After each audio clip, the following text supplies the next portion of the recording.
Bonjour everyone and welcome to episode 107 of the WMMA 5 Modern Day UFC Safe here on the channel, as we are of course going to Paris, France for this fight night, which will see Gane take on Mika Faavale in a hell of a fucking heavyweight fight that shall be. We do have one change of the card. Somehow Molly McCann got a minor concussion during literally the weigh-in day. Or actually not even the weigh-in day, today.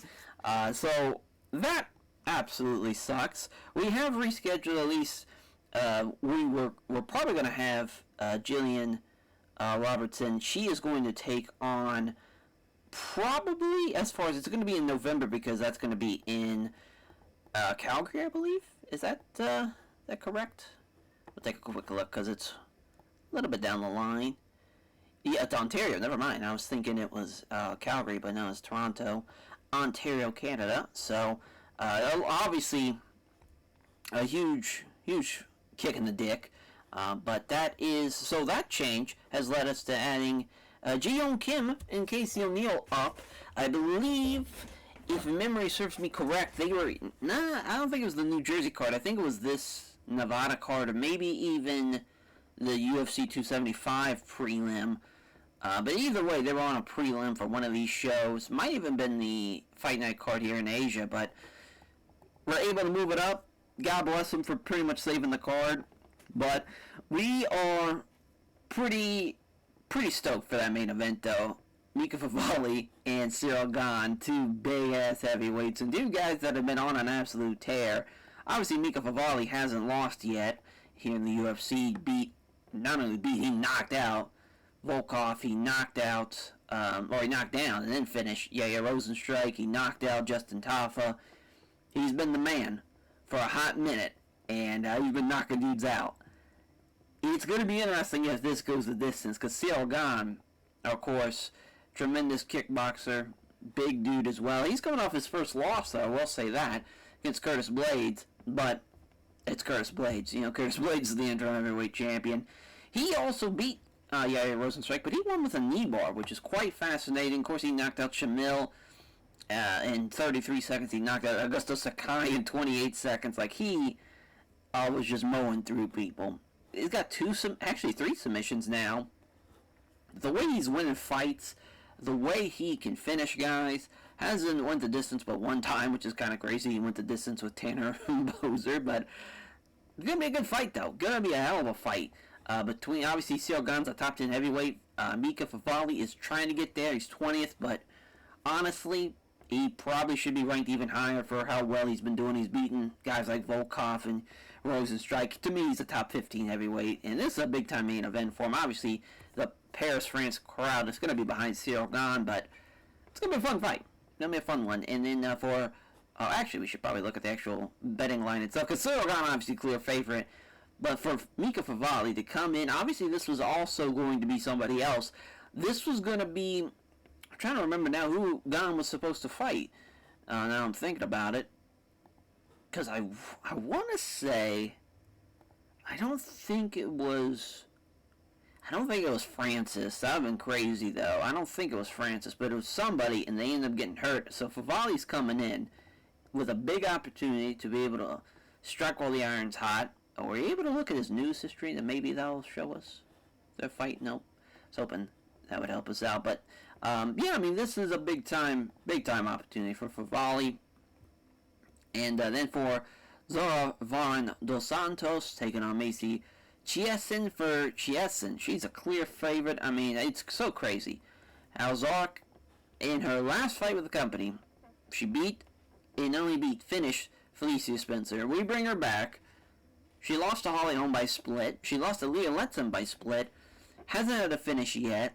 She just went the distance with Nogueira, and she hasn't had a bad fight, though. I will say that. She has good to great fights all the way around. She's a featherweight. I don't think she'll ever drop down to win if we ever get rid of the featherweight division, which we probably will. But yeah, Macy Chiasson, she's only 30 years old, which is kind of crazy. I feel like she's a lot older, but she's done pretty well for herself. She was on a nice little winning streak until she lost to Megan Anderson back in January. another one that doesn't really have a bad fight. Her one average fight was when she beat the fuck out of Felicia Spencer. She 30-27 her, and there's a couple of people that thought it was 29-28, but to get a 30-27 scorecard too and beating up on somebody like that, quite impressive. Quite impressive. Of course, she's looking to get another. Or actually, I don't even think she's had a chance against Nunes yet. So yeah, this would be a big time opportunity potentially to take on Amanda Nunes in the future. Of course, we'll wait to see how she does against Aspen Ladd. Maybe it'll be Aspen Ladd as both featherweight and bantamweight champ. But yeah, I mean, Justin's a huge favorite. We have both the French fighters being heavy favorites tonight. Could be a very, very pissed off crowd, though, if we saw some major upsets. For this light heavyweight bout, though, Jimmy the Brute Crute, Crite, rather. I always want to say Crute, because I mean, it's the Brute Crute, but Jimmy Crite. Taking on Ian the Hawk Cutabala, and Cutabala is obviously a savage. But in this, he's actually been getting a lot more wins than in real life. He's on a nice little winning streak right now. He just beat Nikita Krylov. He beat Joe Ozerskit. I'm sorry, Polish people. I just fuck it up every time. But, he's fought Glover Teixeira in the past. He's fought Jared Cannonier in the past. Eric Anders. Khalil Roundtree, which he beat Khalil Roundtree. This is a big-time fight for him. Big fight for him. Because, obviously Jimmy Crite, he just fought Jan Blachowicz. And, did pretty well against Jan Blachowicz. He didn't get really, destroyed. He was the favorite in that fight, too. Which is kind of crazy. But, yeah, Jan Blachowicz, he just kind of showed he's still that guy in the light heavyweight division. But, he's finished Ryan Spann, him, and Thiago Santos went the distance, which he beat him up pretty bad. Same thing for Corey Anderson. When he's able to do his thing, man, he's a tough guy. But if guys are trying to kind of point fight with him and trying to just maybe lay and pray a little bit, it doesn't go over well. Kutabala's not going to do that. He's going to bring it. Should be a fun fight. The betting line is minus 140 for Crite, minus 110 for Cutabala. So this is a very, very close fight on the betting line. Should be a fun one, but I'm probably going to go with Crite on that one. As for Zumana Kiesi, I fuck that up every time, but Yair Rozenstruik, these two, my God, Yair Rozenstruik has had some tough losses as of late. They're both similar records. Obviously with the one no contest throws it kind of out of whack. But Zumana is the favorite too. Yair Rozenstruik obviously has over 60, actually over 80 wins. That doesn't even count for his losses. Probably has well over 90, maybe even 85, 80 kickboxing bouts, plus these, 16 or so fights in mixed martial arts. Coming off a knockout win over Blagoy. Obviously, he had to take on Francis, and Francis was on all of the shit when they fought. But he came back and got 2 more wins that year, so at least he was looking really good. Then he lost to Cyril Gane, and of course he lost to Faavale, but he's still getting wins. He's still awesome. He just, lost to 2 guys that are going to be in our main event tonight. But I think, is going to give Zumana Alcatraz a tough day at the office, I honestly believe. Sure, he knocked out Walt Harris, but it didn't happen until the 3rd round. He's went the distance before with, I think Big Boy would finish Adam in the 1st round. I don't think it would even go that long. So he's got that going for him. This is definitely his toughest test for sure. For Rozenstruik, it's not. Rozenstruik, he's been there, he's done that, he's a great vet. I'd probably go with Rozenstruik here, to be honest. We'll see. The reason why this is such a compelling fight, too, he's got at least 20 pounds on him, does Zumana, so he's a big-ass heavyweight, and that might play a big factor tonight. For Fire Fist, Ji-Yoon Kim and King Casey O'Neill, crazy again. These two are coming in pretty relatively, literally the shortest of notices. The day of the fight, they get the call, hey, you want to, if you guys are in weight, let's get it done. Let's go to Paris. How quick can you get here, type of thing. And it's a hell of a fight, though, for Ji-Yoon Kim, because she's obviously ranked way lower in the world. But Casey O'Neill is the favorite, and a clear favorite. But it's kind of crazy. She fought Mackenzie Dern. Of course, she lost in the first round. She got leg locked, but she's only had 2 fights, and yet she's ranked like 16th in the world as a flyweight. 5'6" as a flyweight's a little small, but as far as Ji-Yoon Kim, she's 5'7". She's coming off a win over Joanne Calderwood, which is obviously the best win for her. She hasn't had a great fight yet, unfortunately. Her third fight night in a row. She's fought, she lost to Shevchenko's sister, Antonia. She's beaten Melinda Fabian, which that was a split decision win, and Justine Kish as well.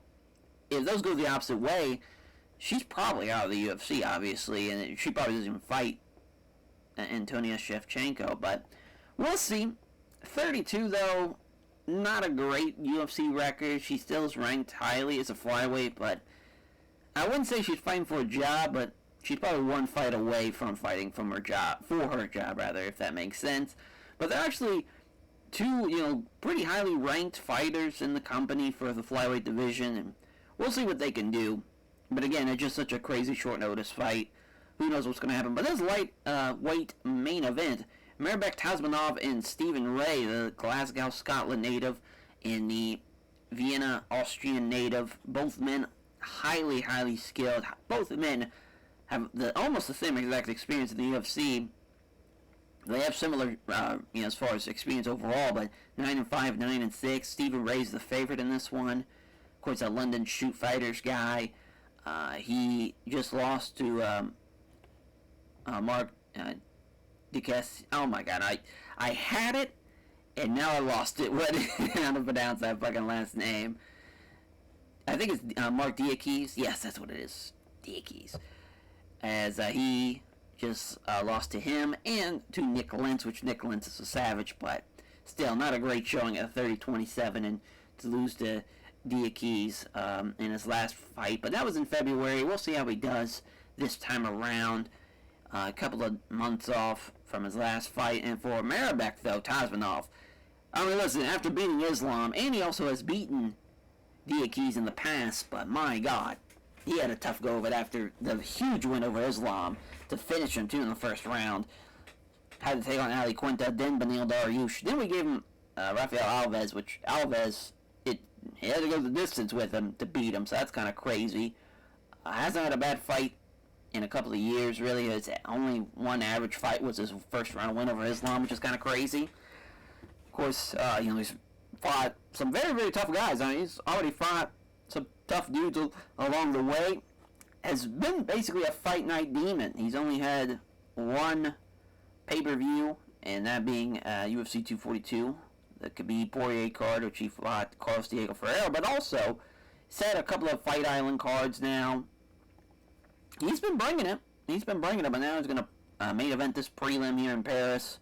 It's still another fight night for him, but maybe he can change his fortunes around and get a big win for the last pirate, Morgan Cheery. I know I fucked that up because I know it's French and it's a goofy little pronunciation. But Rodrigo Ferreira is as far as our Peru lightweight, or I believe they're lightweights, the featherweights, that's right, as the Peru featherweight.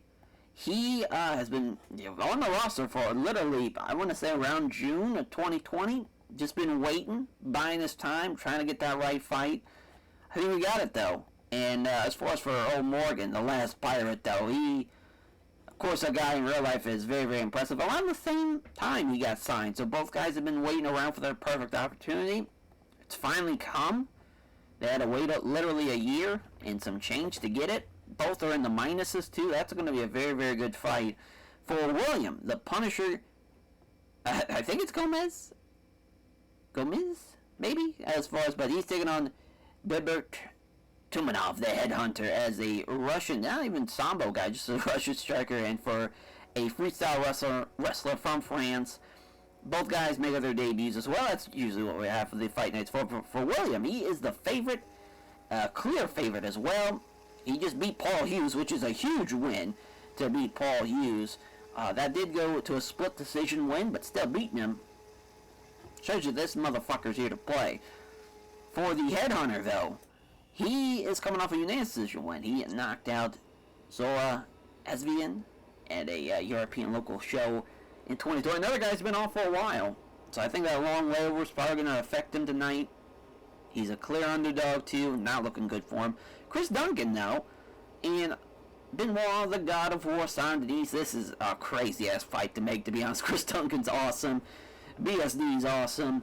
Making his debut for us, finally, Chris Duncan, and boy, did we give him a tough fight, though, in Benoit Saint-Denis, who, we had his first fight be at Fight Island 7, which he beat up on old Mike Davis pretty badly last year. Another guy, obviously, we know, he's a great judicant, he's a great guy that is relentless with his striking and can be a very, very fun fighter to watch. Both guys are really fun guys to watch, and that's going to be a hell of a fight, too. And for Alan Badout, again from Lyon, France, as far as a black samurai taking on Jamal Sweet Dreams Hill. And we'll see how Jamal Hill does tonight. 7-2, 1-2 in the UFC, which is kind of crazy. Obviously, in real life, we know. Literally, I think when we started the save, he was still the light heavyweight champion. He lost to Alexar Kamor. He lost to Ivan Erzlin, which I believe the Ivan fight, he was the favorite in that one. Yeah, he might have been the favorite against Kamor. No, he wasn't. But still, he hasn't had a bad fight. He won't have a bad fight. He brings it. 30 years old, though. It's got to be kind of now or never to get some wins if he wants to get into a ranked situation. He doesn't have a team, though. For Allen, he just came off one of a Roman Delite, which is a huge win. That was in January. He had to take on Kennedy in Zuchaku, which that was a tough fight, too, in your debut.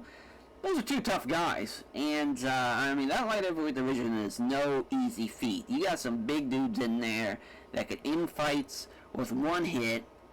It's a crazy-ass division to be in. And those two might be rising guys. You never know. But for our main event, though, Cyril Gane, Mika Faavale, neither guy has main evented before. Gane, of course, I mean, anytime we're going to be in Paris, he's probably main eventing now. He's the goddamn man.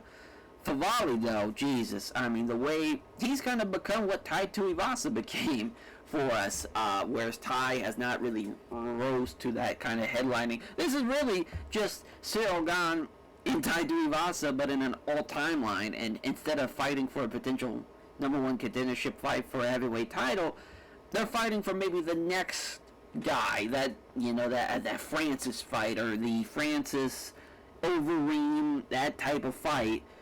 It's happening for sure. Whoever wins this fight, they're going to take on a guy that's in the top 5, maybe Derek Lewis. Maybe that's who it was. Maybe it was Gane and Derek Lewis. I'm thinking of that they had that fight scheduled and then injuries happened. But maybe it was Taboria. I know Taboria's off for a while. Might have been him. It's hard to tell. But this is going to be a fun fight. Faavale's got the weight. Gane's got the reach advantage. This is going to be a fun one. It's going to be a fun one. Faavale, you can never count him out. That's all I'll say there. As for Macy Chiesin and Zara Fernando Santos, I mean, Zara got the reach advantage. And a striker like that with that type of reach advantage is always great to see.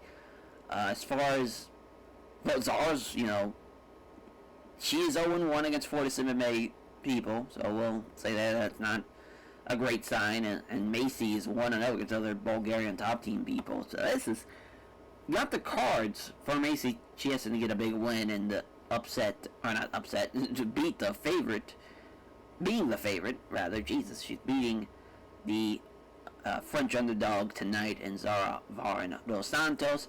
Jimmy the Brute, Cricht, and the Hulk in Faavale. Yeah, Jimmy's got the majority of broadcast epics. It's kind of crazy, not a clean sweep, to be honest. That shows you how talented Faavale has been in this save, and he's got the weight advantage too tonight, which is interesting. They both weighed in at 205, but he's probably fighting a little bigger. It's the Hulk. As Zumana, though, Alcatraz, Kiesi taking on Yair, big boy, Rosenstrike, and for Yair, I can't count him out. He's too talented to not count out. But if Zumana gets a win here, France's heavyweight division right now, I mean, the two Frenchmen getting a big win tonight in the heavyweight division would be massive for sure. G, Firefist Young Kim, and King Casey O'Neill.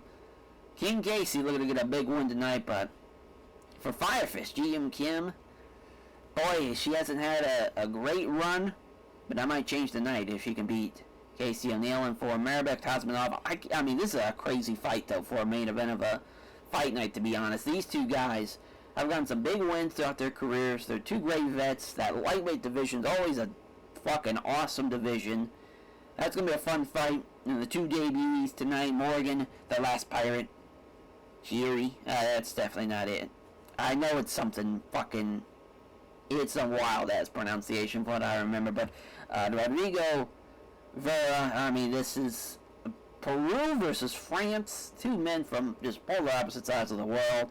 But they're coming together tonight in the featherweight division to bring a fucking war in their debuts. And for William the Punisher, it's got to be Gomez, though. I don't know what else it would be, but again, with it being France, with it being French, rather, who knows? But as far as Berbert, Headhunter, Tumanov, he's given up a reach advantage. I mean, he just beat Paul Hughes. He's a bad man. If Williams can have a great showing tonight, that's going to really showcase what he can do in the UFC. And for Chris the Problem Duncan and Benoit God of War signing these, both guys are awesome. Both guys are fresh into their careers here in the UFC. Chris Duncan's finally fighting for the first time in a couple of years, so that's why. Oh god, a little update. We'll do it later, goddammit. As Chris Duncan, though, problem. He's going to have to be a problem for Benoit Saint-Denis tonight if he has any chance of winning tonight. For Jamal Hill, got the reach advantage. He's super tough. He hasn't won a couple of fights, but I think it's going to be turned around tonight as he's going to beat the potential only Frenchman, I believe, in the light heavyweight division. For Alan Bodo. I think it's Bordeaux, is how they probably pronounce it over there, but we'll see. As for the Black Samurai against Sweet Dreams Hill, this is, I mean, you can never say never when it comes to these light heavyweights. They're both 6'4", both weighing in, of course, at 205. He's got the hometown crowd behind him. They'll give him that edge that he needs to get a big win. He's already coming out with a 1-2. Off with a jab, it lands a low kick. Jab, a spinning kick to the body from Hill. Some hands on the exchange. It's a nice left cross. Hill attacks us with strikes, two left hands. They're doing well. Off target with a jab and a right hand. Right jab misses the left hook. Right jab misses the left kick to the body. I mean, they're doing good. Doing good. Hill comes forward on walking him down. Oh, caught him with a feet. 1-2. Bodo can't land any of those strikes. Falls for the feet. Nice little shots here. Nice little couple of jabs followed by a good left hook. Allen now is getting cut open. I mean, the reach advantage has been playing a big factor tonight. Nice little counter again with a right jab and a kick to the body. Yeah, I mean, Jamal Hill knows that he's the better striker. He's got the reach. He's doing everything he needs to do. He's looking great. He's looking really, really good tonight. And, boy, for old Allen here, he's in trouble. The body shots, the kicks to the ribs, they cut him too. Like, he's caught him with feints now. He's doing everything right. Nice little 1-2 again. Hill again, just, he knows he's the one in control. But the corner's starting to be like, hey, you're playing with him maybe a little too much. Let's go for something big. Oh, which, actually, here comes Bordeaux with a clinch. I think Jamal Hill's kind of tired himself out. Now he's got him with a quick elbow, a knee here. It's not looking good. Jamal Hill's in trouble. And he has a knee strike inside his own knee, and they separate him, but that was not good. Here comes a nice left cross, though, from Jamal Hill. I don't know why I always want to say Jeremy Hill. That's the fucking running back from LSU from about a decade ago. It's quick kick to the lead leg. Jab, right hand taking on the gloves. Minute left. Trying to relieve some pressure here on the shoulders. Nice little right kick to the body. Two jabs, missed the head kick though. That's probably going to be Bordeaux's only chance of getting that win tonight. Missed it, but he's still up on the scorecard though. Or not up on the scorecard, he's tied it rather. He's won the round. And now we'll see what's going to happen here tonight. A nice right hand left that lands. Oh, they fall into a clinch. This is exactly what Allen wants. He's going to take him down. He might win this fucking fight. That is crazy.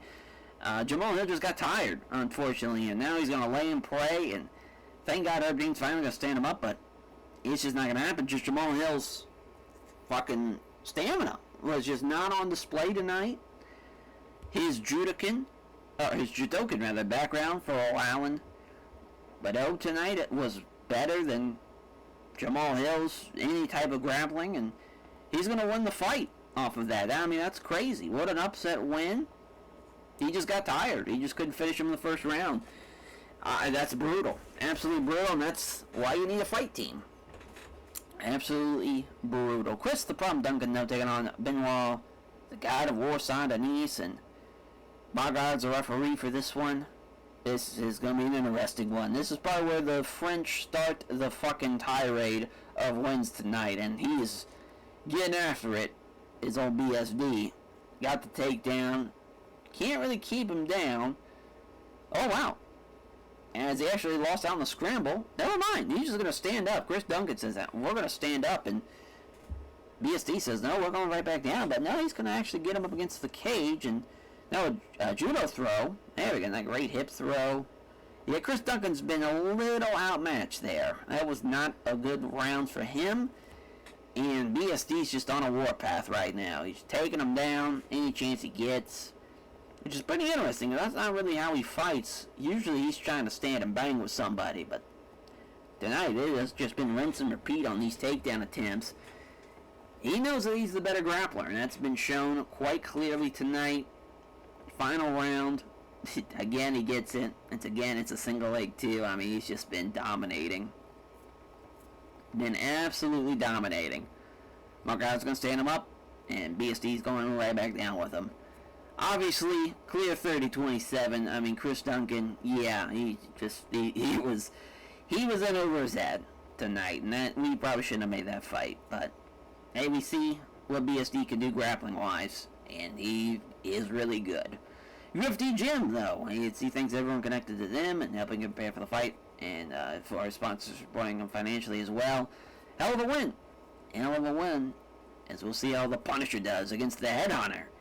It's Herb Dean's the referee, or for the crowd for William here, and here we go. They touch gloves. They meet in the center. Oh man, went for the big time left cross, but he gets countered with a jab and a body kick though that missed. Williams 2 counter jabs. So far, Williams has been the counter striker. That makes sense with the reach advantage. He's not going to get hit really. That's been pretty impressive. Oh, here we go. Comes in with 3 quick punches. Lands 2 of them, misses the low kick. Williams trying to get a hold of him. He does so. Got him against the cage. Boy, I'm not liking how the French fighters are really just trying to stall it out a little bit and not give the hometown crowd a show, but it is what it is. Throws a counter left, doesn't connect though. Head kick. Damn, I thought the old headhunter got him. 2 counter left hands, a big left after connecting with a jab. Man, he missed him here. Here comes a counter from William. Jab and a left roundhouse kick to the body. 1-2. Now, as far as William gets a hold of him, but he actually gets out of it. Never mind. Oh, no, I thought he got out of it. He tried to wiggle free, but he didn't. Yeah, I mean, William scored probably enough in that round, but that was a closer round than I anticipated. This is going to be a pretty close fight if he's able to land a big-time head kick. Which, oh my lord, I mean, listen, he's going for it. That's how you got to be when you're an underdog like this. You just got to go for it. Swing for the goddamn fences. He might have swung himself out of this one, though, with that right cross off the counter from William, but he didn't rock him. So he's still in it. Right hand, left jab, right hand blocked. Tumanov's starting to breathe a little deeper now. Both guys kind of blocking their shots. William gets a hold of him, got him against the cage. Nice little uppercut here. I'm liking what I'm seeing out of the clinch. On some nice lefts. Now he's going to take him down. Yeah, got his back, too. Oh, went for the he went for the guillotine. Never mind. Oh, he was on his back. Never mind. I was thinking he had taken him down and he was laying on his stomach. No, he's actually on his back against the cage. And then he's going to try and stand back up. Nope. Never mind. He's going to get caught with a choke. Still can't get him to tap. But Williams won the round. And yeah, I mean, Zamenhov's going to need a finish. And I don't think he's got the energy to do it, though, unfortunately. Yeah, none of them landing. Lands a body shot, though, after the 4-punch combination. All miss. Kick to the lead leg, clean left hand from Tumanov. There's a jab, but right cross blocked. Good left hand from Tumanov. He's doing pretty good. He just can't land that big time shot. There's a right hook, though. 2 counter left hands from William. 1-2 doesn't land either blow from Tumanov. Nice counter. Does William here dodges the left hand and counterattacks with a jab and a right hook. Starting to breathe a little heavier, but I think he's done his job tonight. I think he's going to get the job done with this one. He might even win this round. Well, as I say that, there's a straight left that lands hard. Tumanov's going for it. He is going for broke. William lands a left kick to the rib cage. There's a right jab and a right hook to the body. Moving forward constantly now. He's moving in and out of striking. Two-punch combination. That is a setup to unleash the head kick, but he is quickly getting out of that. I mean, William went for it, though, with that head kick. I like that. Just because he's up 2 rounds to none doesn't mean he doesn't have to, keep it on the gas pedal. He could have definitely laid off of it, but Tumanov ended up stealing the round, potentially. Yeah, looks like he did. Hell of a fight, though. That was a lot more close than I thought it was going to be. That's a great showing for both guys, really. But obviously, William, just if he can have that type of reach and that type of advantage, because it wasn't a crazy height difference. It's only a couple inches of difference, but he had 7 inches of reach on him. That is a hard thing to counteract when you have such a good striker like he was. But we'll see how the last Pirate does, if they can keep the French winnings going. Good right hand from Morgan. Left hand from Vera. Big jab. Vera avoids the big right, though. Neither fighter can land anything. Neither fighter can land anything again. There's a jab from Vera. Good jab and a right hand from Morgan. Nice little 1-2. Starting to land pretty consistently now. And now there's a jab that disconnects with the right hand. Left hook. Oh boy, Morgan with a right hook right on the jaw. Down he goes. He's going to finish him here. No, he's going to hang on. How about that? Rodrigo Vera hanging in there. Survives the round, but he definitely lost the round. Probably could have been a 10-8 potentially with the knockdown and him looking to finish him, but I'm cool with a 10-9. Either way, there's a quick kick to the lead leg. Oh man, fucking all of them landing. That's crazy. A flurry of 4 punches into with a right hook. Kind of crazy to even rock him. Now he gets countered. If the right hook misses from Vera, it's a left jab and it's a jab and a left hand to the body. Now he caught him with a right hook. Morgan's landing some big-time shots. There's a jab and a leg kick from Vera. Good right hand from Morgan. Scores the jab and a right cross, though, from Morgan. After the thumping kick to the thigh lands from Vera. Both these guys are landing some big-time shots here. Now Morgan's starting to noticeably limp. Morgan with a jab and a great right hook. And he's, now he's letting 2 punches sail right past him. Yeah, Vera can't really land a big-time shot, besides just kind of maybe 1 or 2 around. As I say that, Morgan comes in off the counter, clean right hand. That lands, but boy, oh boy, that round, exciting. This has been a great fight. Both guys bringing it on their debuts. Oh my lord, oh, nice little 1-2, a left jab and an uppercut, and he knocked him clean out. The last Pirate gets it done. What a debut. He's going to be a lot of fun to watch. That is for sure. It's our main event of our prelim. No French fighters in this one. The Austrian fighter looking for his 30th win. The Glasgow, Scotland native looking for his 26th win. Both guys looking for their 10th UFC win. This is a big-time fight for both guys here. 2 right hands off the counter from Stephen Ray. 1-2 from Tasmanov, but Ray was equal to it again. The striking of Stephen Ray is pretty solid, and he's landing these combinations. But Tasmanov, with a 4-punch combination, lands 3 of them, but he has the low kick that is checked. Went for a head kick to Tasmanov, but that combo ends with it failing to land. Neither fighter can land anything now. Here comes a big punch combination. 3 of them landing from Ray, but the big left is blocked. Jab and a good right hand from Tasmanov. Nice little 1-2. Jab, but the head kick is off target from Tasmanov. Nice left hook from Ray. Man, Tasmanov, if that head kick lands, it's a fight ender for sure. But Stephen Ray's 1-2ing him to death right now. 2 counter right hands. There's a crunching right hook after the jab from Tasmanov now. Now he's starting to switch it up and go from a traditional boxer. Now with both guys really are landing some good combinations now. Stephen Ray with a 1-2. Tasmanov with a left jab and a left hook to the body. Liking that. Oh, here comes Stephen Ray with a counter strike. It's a good left hand. Another counter strike from Stephen Ray. It's a jab and a spin kick to the body. I'd say he won that round, yeah. And that was a great round, though, for Stephen Ray. Some great stuff. Tasmanov's in trouble, for sure. It's a jab and a leg kick. Jab, clean left hand from Ray. He's landing big time. Clean right hand. And now he's starting to hit some big time shots. All missed with a big head kick. And Ray comes in there with some good head movement, making him miss. Avoids the big head kick, which again, if Tasmanov can land it, it's a fight ender. But right now, oh, there it is, though. Counters the roundhouse kick with a head kick of his own. Oh, no, didn't even rock him with it. Damn. Oh, boy, here comes Stephen Ray with the uppercut. Left uppercut, drops him. Could he see a finish here? Yes, we will. Mark Goddard stops the fight. What a great win for Stephen Braveheart Ray. Beats Marabek Asmanov, and, I mean, that's just a tough one. That's a hell of a fight, though. Those two guys are awesome lightweights. They're just not even ranked, which is kind of crazy. But, man, I mean, obviously, we've seen what Tasmanov can do, and Stephen Ray's been getting more and more wins under his belt. Who knows what can happen to him? As for G, Firefist Young Kim, taking on King Casey O'Neill. Ji Young Kim, 10 wins. Casey O'Neill, 4 wins. 2 girls, kind of the exact opposite of what we just saw, where they're pretty early in the career. For Ji Young Kim, though, she's 32. So it's kind of, I wouldn't say it's now or never for her, but it kind of is in a way. And she's taking on Casey O'Neill as a plus 600 dog. Defensive jab hits for Kim. Hits a leg kick to O'Neill. Nice little low kick again after the jab. Takedown. Doesn't get it, though. Ji Young Kim's able to keep... And she can't get her down, so she's going to push her against the cage. Now she's going to take her down, though, yeah. Casey O'Neill gets her down, and yeah, she's going to basically try to lay and pray, but looked like she was trying to get some separation. She can't do it. And, oh, no, they actually stand up, rather. Oh, no, never mind. It's just some right hands. Oh, no. As far as Ji Young Kim was too slow, gets caught in side control now. Yeah, Casey's doing her thing. Minute left. I don't think she's going to get a finish or anything. She's going to elbow away, get the win on that round. And now, going on to round 2, I mean, Ji Young Kim is in big, big trouble. It's a jab and a straight right.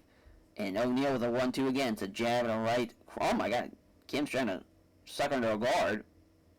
Well, stops that and takes control. Gets her against the cage. She's probably going to take her down now after the stomp. Yep.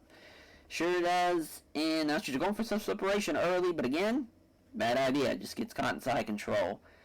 Yeah, Ji Young Kim is just in over her fucking head. This has been all Casey O'Neill. She needs a finish. This old Ji Young Kim, if she has any chance to win. A nice head kick, though, from Casey O'Neill. And they, again, come together in a clinch. A little knee strike to the body. Another knee strike to the body.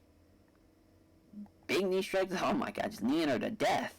Now she's got her against the cage. She's going to take her down here. Yep, and she's got her back. Oh, boy. Big right hands. Rear naked choke without the hooks in. That's not going to happen. Probably going to need these hooks in if she's got any chance. But she is still pounding away with some shots. Not able to finish her, though. And, yeah, 30-27. Not the greatest of fights, but obviously a good showing from Casey O'Neill. And probably shouldn't have made this fight. I probably wasn't going to end up making it by the time we got to it, which was like, you know, it's a minus 760 dog, but not having that much fight experience, you never know. But that was probably a bad idea to have open up the main card. But our next one, though, these two heavyweights, the big boys, battling it out here. Mark Goddard's a referee, cage side judges, and yeah, I mean, Somana's got at least 35 pounds on him. And he doesn't touch gloves either, which Rosenstrike answers that with a straight right hand. Missed with the big right after the jab. There, I mean, that kickboxing background of Rosenstrike. If he's, oh my Lord, I thought he was going to end him with that head kick, but he actually got caught. Doesn't get the single leg, though, but he's got him against the cage. Oh, he trips him there. That was good stuff, though. Now he's clubbering him with some forearm shots. Oh, and there, Faavale punches, elevated strikes. Rosenstrike hits him with a few quick strikes now. Starting to try and get Rosenstrike on his back now, trying to get better position. Oh my God, he turned over him. Now he's mounted. Oh my Lord, armbar. Oh, well, there goes that. And that's how you do that. I mean, great grappling there. Can't believe Rosenstrike got taken down like that and got armbarred, but if I figured it. Somana, I mean, that's a great way using that weight difference, though. Go into a grappling battle with him, because it was going to be boxer versus kickboxer. I thought we were going to see a stand-up battle. But he took him down, and he dominated him grappling-wise. That was impressive. I was on the next fight on the card. Jimmy, the Brute, right, taking on Ian the Hawk Faavale, has Moldova and Australia. Obviously, Moldova a little closer to Paris. long way from home is old Jimmy Crite, which he usually is for most of these fight cards. But Margar, the referee again, cage side judges. Again, Kutabala's probably fighting around 215, 220. And he's coming in. Is Jimmy Crite, though. Fires off a counter jab. Big left jab and a big right, but Crite avoids the big right. Went for the jab and a left hook to the body, which he does, or left kick to the body, rather. Left round kick to the body, and he lands it. Nice little 1-2 from Kutabale now. Left hand from Crite. Kutabale now went for that big right hand. Missed it, though. But he lands the setup jab. There's a 1-2. Jab and a straight right from Kutabale. Jab, missed the low kick. Good jab and a right hand. Kutabale's landed some shots here. Cut over the crunching right hook. He is landing. But Kutabale is getting punished a little bit with these leg kicks a little bit. Oh, boy. Now Kutabale answers back with a nice little flurry of punches that ends with a right hook. Some of them even rock him. Left jabs and a right hook. And, I mean, he's landing. Counter jab. Straight right hand. Quick jab doesn't connect. Counter jab. 1-2 doesn't land either blow. Moves in fast. Clinching up with him. Got him against the cage, but that's the end of the round. I mean, Kutabale took that round. That was crazy. That's a great, great round for the underdog. But, again, they're both minuses, so it's hard to really say that some guy's an underdog in this fight. But, oh, here we go. Crite now. Oh, he slipped the right hand, though, to Kutabale. But he landed 3 punches out of a flurry. Counter jab from Kutabale. Dodges the leg kick. Oh, he checks the leg kick now. Kutabale's doing a good job at stopping these leg kicks. Now, it's a good right hook. He sees those leg kicks coming now a little bit. Crite, though, he's landing, but the big-time ending shot is not. Nice 1-2 from Kutabale. Oh, man, there's a sharp low kick. He goes right back to that low kick, though. There's Crite. And, again, I think Kutabale is starting to feel it out a little bit, but if those leg kicks keep on coming, it's going to be tough for him. Oh, boy, Kutabale with 3 punches and a right hook. He is landing here as Kutabale. This is awesome. He comes in with 5 quick punches, though. Or 4 quick punches. It lands all of them. And then he hits a straight right hand as Crite. And that's a great combination in the round on. Very, very close round, though. I mean, it could go really either way after that combination. Kutabale did land 1 power shot, but Crite landed more. I'd probably give it to Crite. I'd say it's 1-1 just for the sake of entertainment for these guys to go all out here. Here we go. Here comes a combination. 4 quick punches. 4 of them landing. Hits the leg kick to Crite. 1-2 from Kutabale. Nice left jab and a right hook. Yeah, Crite's going for these big combinations, not landing the big-time shot at the end. Kutabale now, he was 1-2 in them, but he just landed 4 quick punches. Crite's getting tired. Went for the big-time shot to Crite, but he missed the leg kick. Here comes a shot. Left jab, right hand, taking the gloves up from Kutabale. Can't hit the body kick. Yeah, Crite, I think, kind of knows. He's probably not looking too good on the scorecard because he knows he's at least lost 1 round. So he's going for a finish for sure. But Kutabale landed 3 quick jabs followed by a nice right hook. What a combination there. And Kutabale slipping past the big-time shot at the end of that combination again. And he's making a miss. I think Crite hasn't made Kutabale, he hasn't been making Kutabale miss more than Kutabale has, if that makes sense. So he has been the better defensive striker. He's probably overall landed more strikes as Kutabale.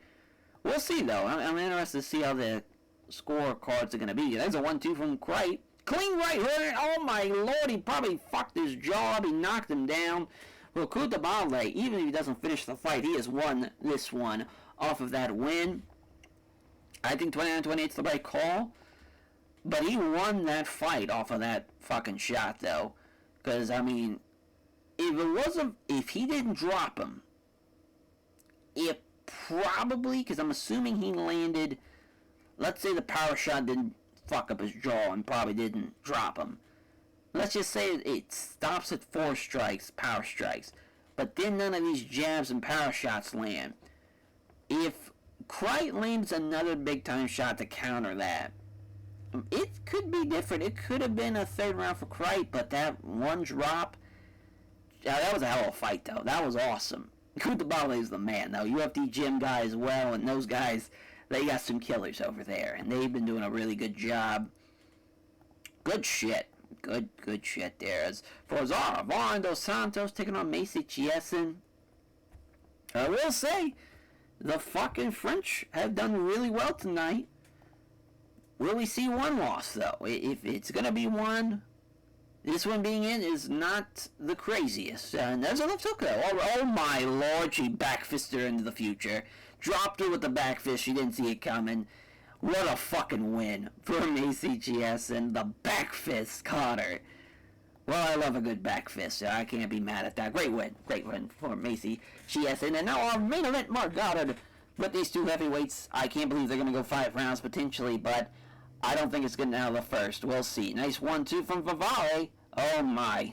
A combination here from Gane that ends with a... Oh, he knocked him out with it. Oh man, Cyril Gane, you demon. Well, poor Mike Faavale. He went into an absolute buzzsaw tonight. The Frenchman knew he was going to get the big win tonight. Thanks to his team. He's training with Quo Cop too. God bless him. God bless him. Crazy though. I mean, the Australians. I don't know why I'm thinking of Jimmy Crate. I've just been thinking about that loss. That was crazy. That was a hell of a fight night though. It was a lot of fun. A lot of big time fights, honestly. I mean, that Cheston's win, Kutabali's win over Jimmy Crate. I mean, Jimmy Crate's a top 10 light heavyweight, and he just beat him. And Gane is looking for another big win after that win over Faavale. Sure, we lost some popularity, but we had a lot of fun, though. I mean, obviously, performance bonuses for all these wins. Probably not Casey O'Neill's, though. Stephen Ray gets one, though. I did like the old last Pirate Captain, though, getting a big win. Yeah, William looked great. BSD dominated Allen's comeback after the first round. That was great. I'm feeling really generous. Sure, we lost about $600,000 because we gave a lot of people performance bonuses, but they earned it. They absolutely earned it. I'm cool with that being in the red for that show. Those guys deserved it. Those guys and girls deserved it. They were tremendous tonight. We end out May, though, and now we go to June, and of course, with June, you kind of loading up for the old International Fight Week. And when that is coming, boy, oh boy, do we try to go big for it. But Cyril Gane getting a big win. Good shit. And of course, our next card, though, is an ESPN Plus card. Mackenzie Dern, Valentina Shevchenko. That's a fun main event. We'll see how Shevchenko does against somebody like Mackenzie Dern, a great grappler. This is a great fight, though, I think. I really do believe in this fight. Mackenzie Dern's the favorite in this fight, too. That is kind of crazy, but, I mean, a great Muay Thai fighter, a great kickboxer, a lot of pro kickboxing bouts, as, Shevchenko had. She's not a grappler like fucking Mackenzie Dern is, though. She beat up on OKC O'Neil. She got her with a leg lock in their last one. I think that ended in the first minute. Oh, no, it was the second minute of the first round. But yeah, she won with a Von Flute choke, a leg lock, armbar. She can probably win with a triangle. She's a bad mamba jamma, is old Mackenzie Dern in there. And that's going to be a fun fight. It's going to be a fun one. We'll see. Well, would not have a time. That's already supposed to happen, goddammit. Threw me off for a loop. But, yeah, then we'll have, of course, Dominic Cruz and Uriah Faber, the two old men, battling on our main event for the bantamweight title. Probably both guys are going to retire after that fight. At least I would be in their camps being like, listen, let's get this win and get the fuck out of here. Let's end it on top. There's no way you're going to be on another main event of a pay-per-view. There's just no way. 276, though, of course, we'll have Ortega and Taporia, and we're finally going to get Rafael dos Anjos and Conor McGregor. Fight that was meant to be, but it propelled old Nate Diaz into a superstar, so we're cool with that fight not happening. Then Fight Islands, and then we'll go into, in August, we'll be going to Brazil. LaQuay and Michael Venom Page, Faavale and Perez, going to be on that card. We're going to Mexico, which we're going to have Max Holloway and Yair Rodriguez is on that card. Kind of a crazy-ass fight, to be honest. Kind of crazy they never did this fight when they were both in their primes. But they're only a year apart, and we're doing it here in 2022. I think it's the right time. Believe it is. But yeah, that will do it for this episode. Thank you all for watching, and we'll catch you guys next time. For our ESPN Plus card, take care, everyone.